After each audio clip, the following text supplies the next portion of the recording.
Cuma mereka tuh tak punya akal, tapi punya nafsu. Nafsu itu diikat oleh Allah dengan rahmat. Kalau dibahas-bahas pikir tak berhenti-berhenti. Kalau udah nggak pikir itu berkawan sama nafsu, dia tak pernah mau kalah, itu menang aja dia walaupun dia salah. Tapi berhentilah dengan hati, berisi dengan rasa. Maka ini disebut dengan kaunu aliman. Maka masuk kepada berikutnya adalah kaunuhu hayyan. Allah itu maha hidup.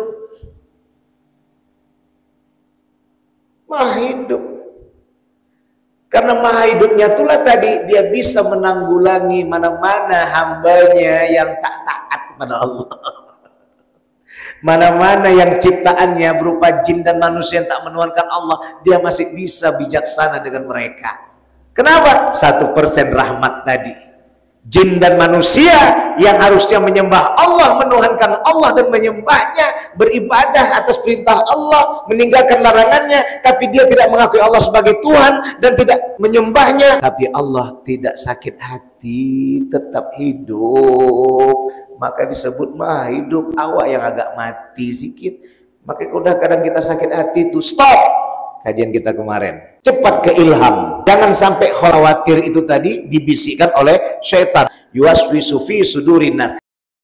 Halo sahabat semuanya, salam giat. Berjumpa di channel al.andawi andi. Jangan lupa klik tombol subscribe dan nyalakan loncengnya ya. Terima kasih. Astaghfirullahaladzim, astaghfirullahaladzim, astaghfirullahaladzim. Allahumma sayyidina Muhammad wa ala alihi sayyidina. Ilahi anta maqsudi ardaka matlubi atini mahraman. A'udzu billahi as-sami'il 'alim minasyaitonir rajim. Bismillahirrahmanirrahim. Assalamualaikum warahmatullahi wabarakatuh. Alhamdulillah wa syukrulillah wassalatu wassalamu ala rasulillah sayyidina Muhammad wa mawalah. Ashhadu an la ilaha illallah wahdahu la syarika lah wa ashhadu anna Muhammadan abduhu wa rasuluh la nabiyya ba'dah. Rabbi israh li sadri wa yassir li amri wahlul 'uqdatam min lisani yafqahu qawli amma ba'du. Wa qala Allah ta'ala fi kitabil karim fi akhiril ayah bi surati al-Baqarah fi ayati 286. A'udzu billahi minasy syaithanir rajim. Bismillahirrahmanirrahim. La yukallifullahu nafsan illa wus'aha laha ma kasabat wa 'alaiha maktasabat ila akhir ayat. Wa fi suratil ukhra bismillahirrahmanirrahim innahu ala kulli syai'in qadir. Sadaqallahul azim. Illa fi afatina bi kulli madara saqatahiruka inna syarrad dawabi 'indallah sumul bukmul ladzi la ya'qilun. Bapak-bapak, ibu, saudara-saudara sekalian yang dirahmati Allah Subhanahu wa ta'ala, jemaah Masjid Taqwa Kecamatan Binjai Selatan, Kota Binjai, Provinsi Sumatera Utara, Republik Indonesia, negara kesatuan yang kita cinta. Puja dan puji syukur kita limpahkan kehadirat Allah Subhanahu wa ta'ala. Pada Jum'ah kali ini Allah perjumpakan kita kembali bersama. Alhamdulillah, Kali ini kita berjumpa melanjutkan kaji kita yang saat ini kita akan tuntaskan dalam sifat 20 wajib dan mustahil Allah.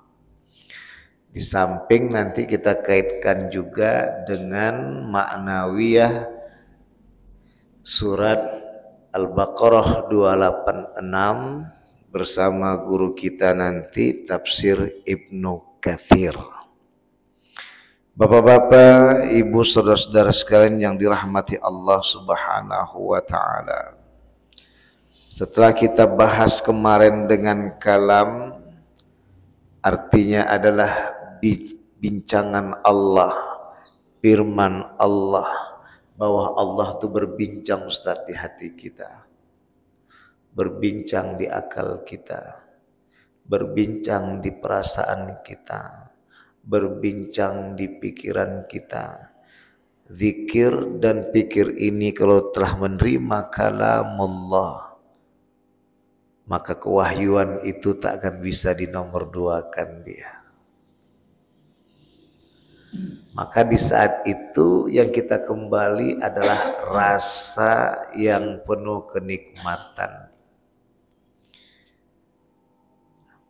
di mana kita pahami bahwa dalam kajian tauhidi dengan dua dalil yang terbukti, yaitu dalilul akli dan dalilun nakli.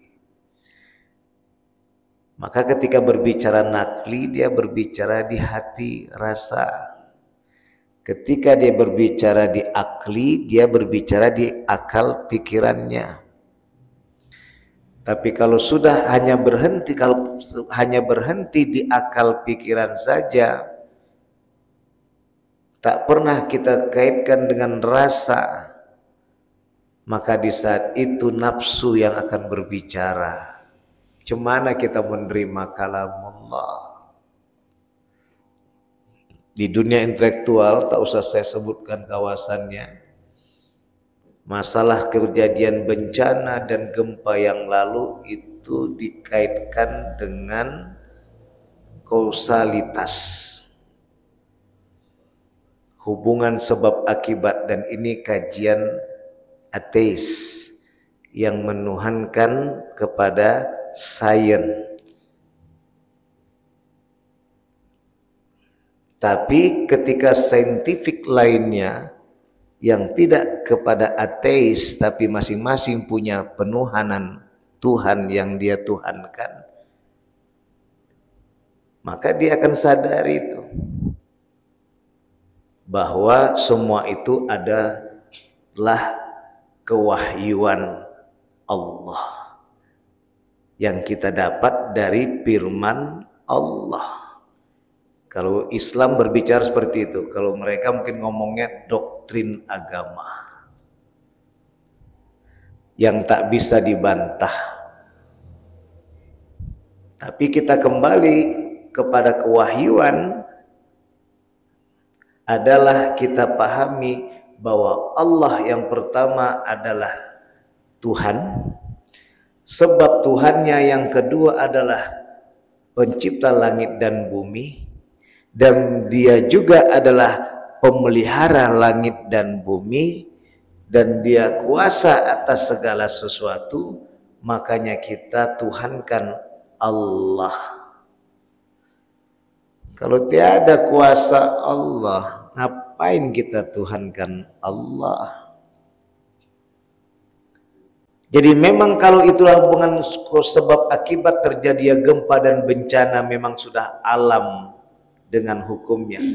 Tapi permasalahannya kan alam ini kan bagian dari ciptaan Allah. Meskipun yang diwajibkan adalah kembali kepada surat Az-Zariyat 56, wa ma khalaqtul jinna wal insa illa liya'budun, tidaklah kuciptakan jin dan manusia itu hanyalah menyembah Allah, tapi alam ini juga berzikir kepada Allah. Termasuklah tadi pepohonan, juga tumbuhan yang kecil serta binatang. baik yang di lautan maupun di daratan. Kalau tidak, mana dalam mungkin Allah katakan dhaharul fasadu fil barri wal bahri bima kasabat aydin nas. Terlihat keserusakan di lautan maupun di daratan karena ulah manusia. Kenapa mereka bisa berbicara? Tapi mereka bukan menghambakan diri pada Allah. Mereka menikmati dari hadis Rasulullah yang diriwayatkan oleh muttafaqun alaih. Jelasnya ada di situ, ada Imam Muslim, ada Imam Bukhari, bahwa milik Allah itu ada 100 rahmat. Satu rahmat ialah yang dikasih sama jin, manusia, binatang, dan tumbuh-tumbuhan, semua isi alam semesta. Jin dan manusia yang tidak menyembah Allah Subhanahu wa ta'ala. Maka tadi ada jin, ada manusia. Bukan jin saja bang, manusia pun ada. Tapi di sini terjemahkan yang tidak mengakui Allah sebagai Tuhan dan menyembahnya. Mereka dapat 1% rahmat Allah, itu yang disebut dengan mereka menerima rahmanullah, pembagian dari Allah, dan itu wujud keadilan Allah. Inilah menjadi dalil bahwa mereka juga bisa bicara,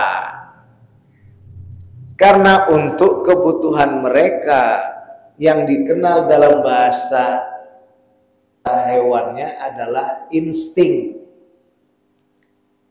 Itulah dari 1% rahmat Allah. 99-nya lagi yang mana? Itulah untuk mereka yang menuhankan Allah, baik dari bangsa jin maupun manusia. Tok, itu aja. Tak masuk lagi situ binatang, tak masuk lagi tumbuh-tumbuhan.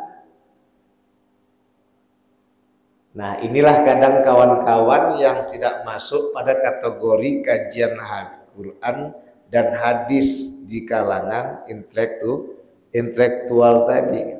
Nah, ini tadi saya lihat juga di YouTube kemarin ada masa tentang katanya Allah itu tidak memberikan beban kepada hambanya, bahwa Allah itu tidak membebani kepada hambanya kecuali hamba itu mampu.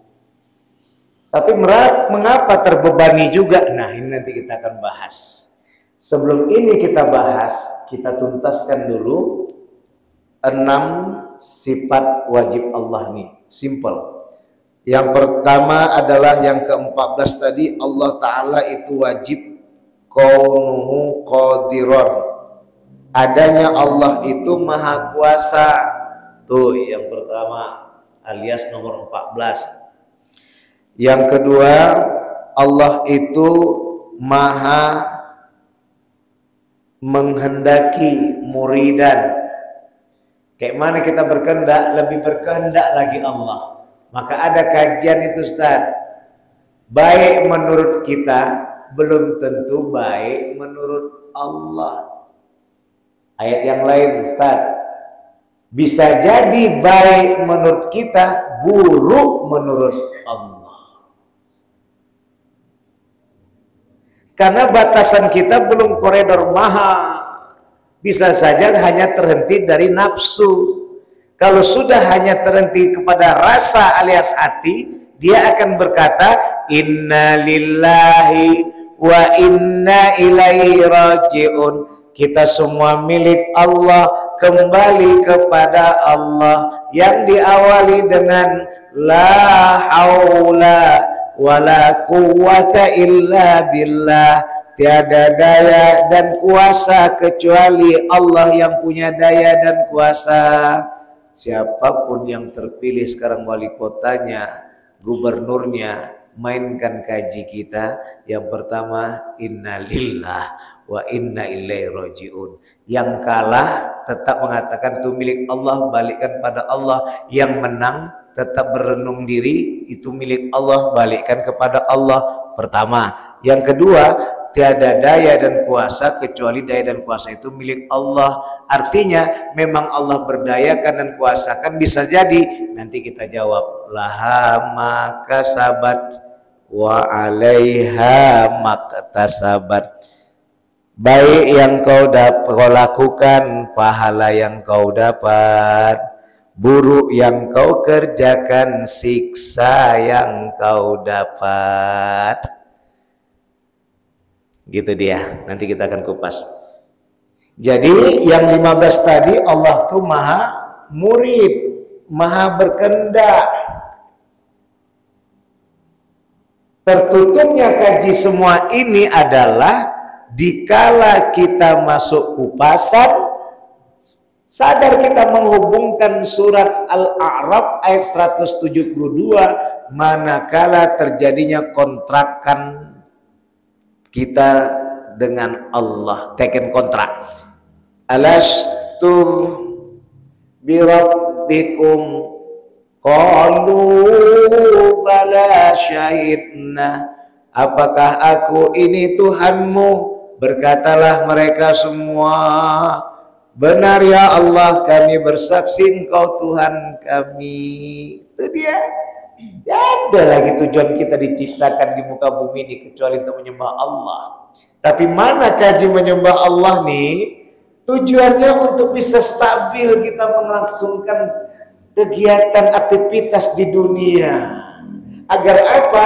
Tidak terpengaruh kita dengan ribuan, jutaan, triliunan ciptaan-ciptaan Allah yang mempesona,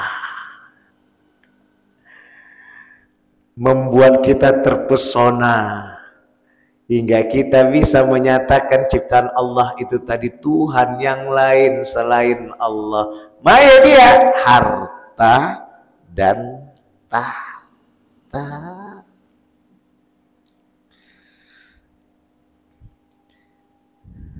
Itu dia. Yang ke-16 nanti kita masuk ke yang ke-16 kita masuk kaunu aliman. Allah itu maha mengetahui. Maka kayak tadi yang terjadi dialog dan debat di grup intelektual tadi, dia sok tahu mengatakan bahwasanya itu hukum alam sebab akibat. Udah, bapak tak usah ngomong-ngomong sama anak bapak. Anak bapak tadi biar hukum alamnya dia pasti mau belajar dia tuh. Rupanya tak ngasih tahu sampai besar tak pergi dia sekolah. Kemana bapak kita dan abang sekalian tadi menyuruh dia sekolah? Kewajiban kita sebagai orang tua untuk menjadikan anak kita anak yang soleh dan soleha. Kedua, dalam hadis nyatakan agar kita tak berhenti berhubungan dengan anak kita walaupun kita sudah mati. Diantaranya adalah waladun solihun yad'ulah, anak yang soleh yang dapat mendoakan dia. Apa wahyu Allah yang lainnya? Iqra bismi rabbikal ladzi khalaq. Wahyu Allah berupa hadis yang diserahkan kepada Rasulullah. Thalabul ilmi faridatun ala kulli muslim. Kalau tak berpegang kepada wahyu tadi, diam aja lah. Manusia kan mempunyai akal. Berpikir nggak di sekolah? Bapaknya diam, mamanya diam, uaknya diam, makciknya diam, atuknya diam, jirannya diam. Coba begitulah tadi kalau kita kaitkan dengan kausalitas. Karena kita mikrokosmos, alam kecil. Alam tadi makrokosmos, alam besar. Artinya apa? Alam itu juga terikat dengan Allah. Dari mana keterikatannya tadi? 1% rahmat Allah dari 100% yang dimiliki Allah tadi. 1% dari Allah, itulah mereka semua tak putus hubungannya dengan Allah. Jangan dikira mereka tuh yang tidak punya bisa bercakap. Cuma mereka tuh tak punya akal, tapi punya nafsu. Nafsu itu diikat oleh Allah dengan rahmat. Kalau dibahas-bahas pikir tak berhenti-berhenti. Kalau udah nggak pikir itu, berkawan sama nafsu, dia tak pernah mau kalah itu, menang aja dia walaupun dia salah. Tapi berhentilah dengan hati berisi dengan rasa. Maka ini disebut dengan kaunu aliman. Maka masuk kepada berikutnya adalah kaunu hayyan. Allah itu maha hidup. Maha hidup. Karena maha hidupnya itulah tadi dia bisa menanggulangi mana-mana hambanya yang tak taat kepada Allah. Mana-mana yang ciptaannya berupa jin dan manusia yang tak menuhankan Allah, dia masih bisa bijaksana dengan mereka. Kenapa? 1% rahmat tadi. Jin dan manusia yang harusnya menyembah Allah, menuhankan Allah dan menyembahnya, beribadah atas perintah Allah, meninggalkan larangannya, tapi dia tidak mengakui Allah sebagai Tuhan dan tidak menyembahnya, tapi Allah tidak sakit hati, tetap hidup, maka disebut maha hidup. Awak yang agak mati sedikit, maka udah kadang kita sakit hati itu stop kajian kita kemarin, cepat ke ilham. Jangan sampai khotaro itu, khawatir itu tadi dibisikkan oleh syaitan. Waswasa fi sudurin nas, yuwaswisu fi sudurin nas minal jin natiwan nas. Rupanya Ibnu Katsir mengatakan, Ustaz, yang lebih bahaya itu setan manusia. Nampak awak ngutang sama dia, selalu dikasih yang ngutang, baiklah awak sama dia, rupanya satu saat dimintanya awak berbuat maksiat, awak mikir kalau tak kukerjakan tak dapat lagi utang sama dia. Disitulah pergolakan perjalanan syirkun itu.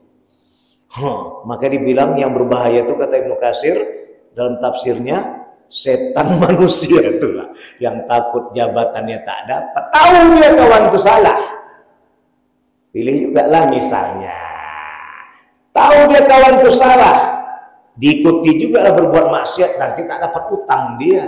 Tapi ketika orang tadi yang memang tetap kembali pada Allah, Pak, Bu, Kak, Bang, memang selama ini baik kali Bapak Ibu Kakak ini, tapi selama ini bagus Bapak Ibu Kakak, senang awak pun berutang, awak bayar hutang tak ada bunganya, Masya Allah.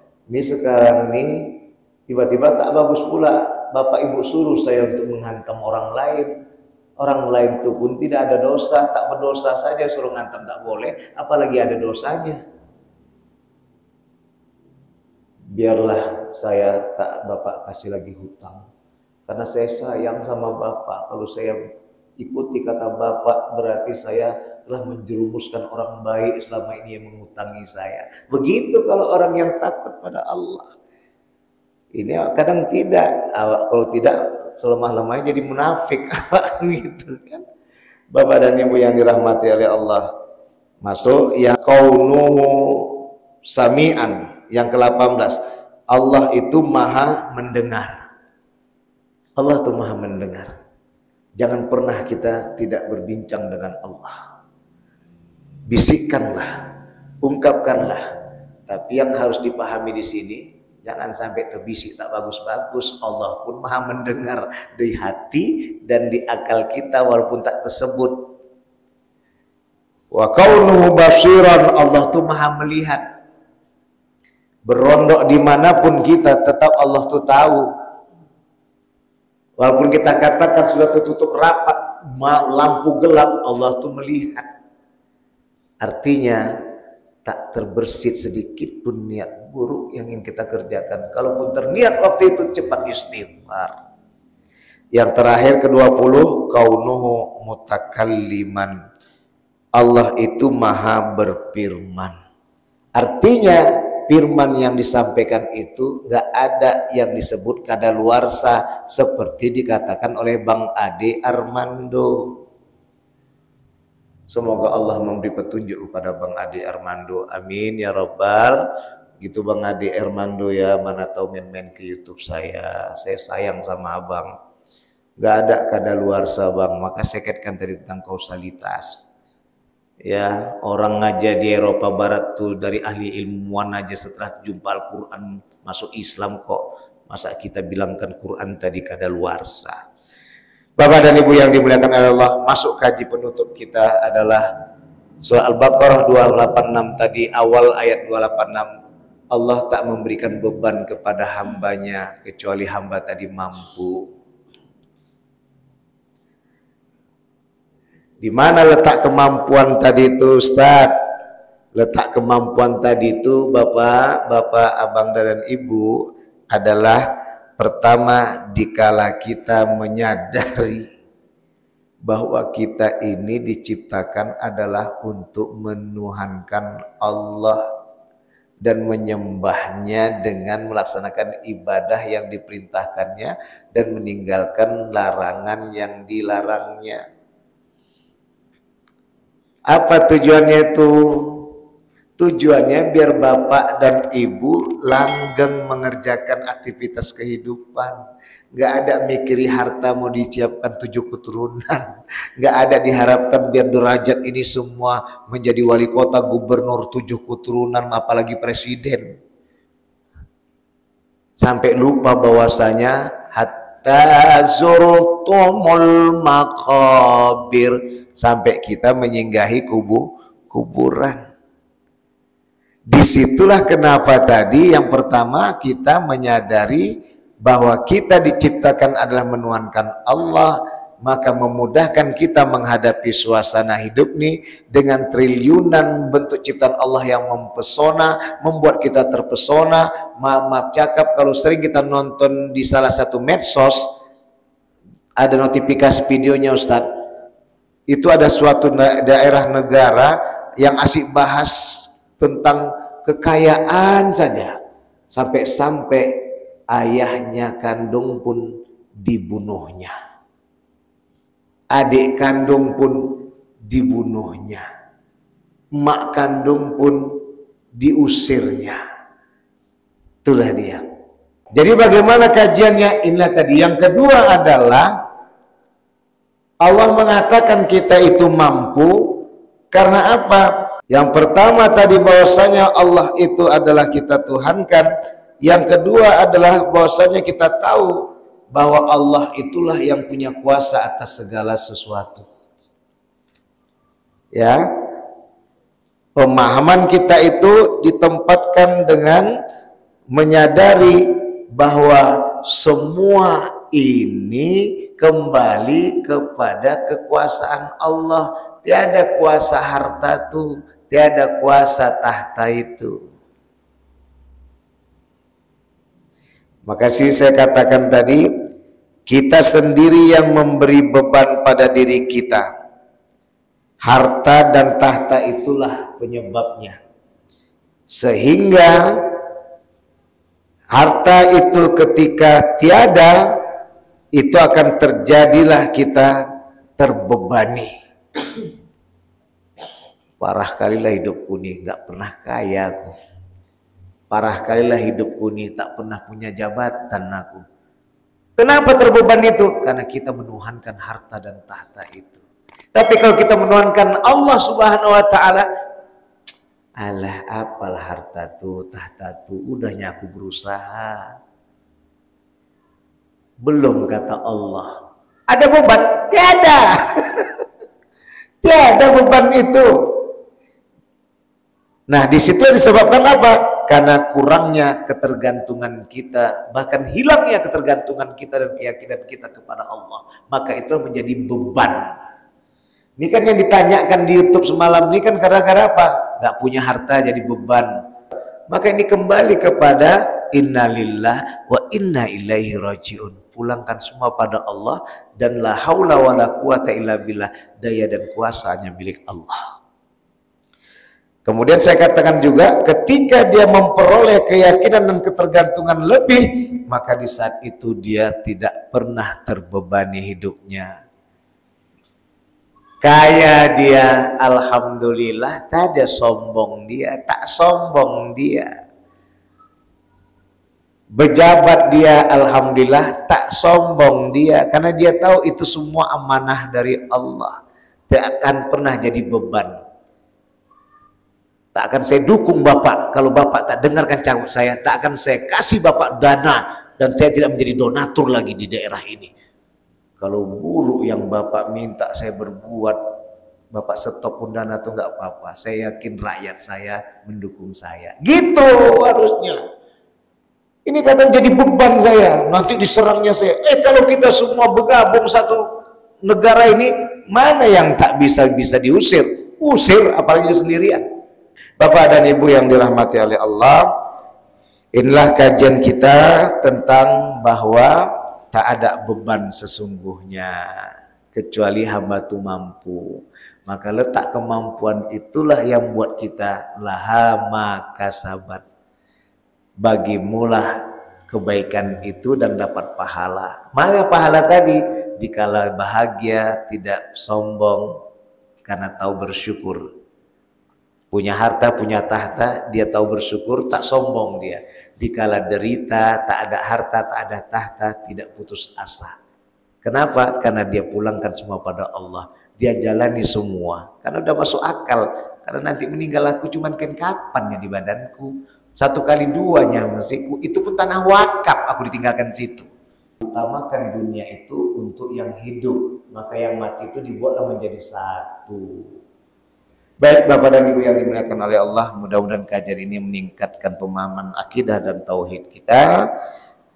Semoga Allah selalu menyayangi dan melindungi kita dan mengampuni segala dosa kita dan menempatkan kita sebagai hambanya yang bertakwa selalu pada Dia yang Maha Kuasa. Subhanakallahumma bihamdika asyhadu an la ilaha illa anta astaghfiruka wa atubu ilaik. Wallahu muwaffiq ila aqwamit thoriq. Fastabiqul khairat. Wassalamualaikum warahmatullahi wabarakatuh.